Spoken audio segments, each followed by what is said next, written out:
বেশি সৃষ্টি হচ্ছে। আর আপনি বলবেন যে আপনি কি আলেম না, এই আমি একটা কথা বললাম দেখবে এই যে অষ্টা করলাম না, এর কালি ফেসবুকে শুরু হইবে, কথা বোঝেন নাই? এটা ফ্যাক্টটা সৃষ্টি হচ্ছে না।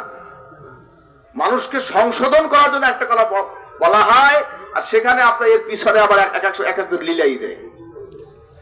এই জন্য হিংসাত্মক আচরণ, হিংসাত্মক মানসিকতা আজকে আলেমদের মধ্যে তৈরি হয়েছে।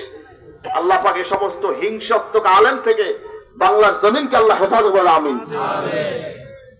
কঠিন ব্যাপার। মেহমানদারিতে উদার থাকবে, আকীদার ব্যাপারে কট্টর। আব্বাজান হুজুর বলতেন প্রায়, হযরত ইরশাদ কল্লা রাহমাতুল্লাহ আলাইহি প্রায় বলতেন, বাবা আকীদার ব্যাপারে কট্টর থাকবে, মেহমানদারিতে উদার হবে।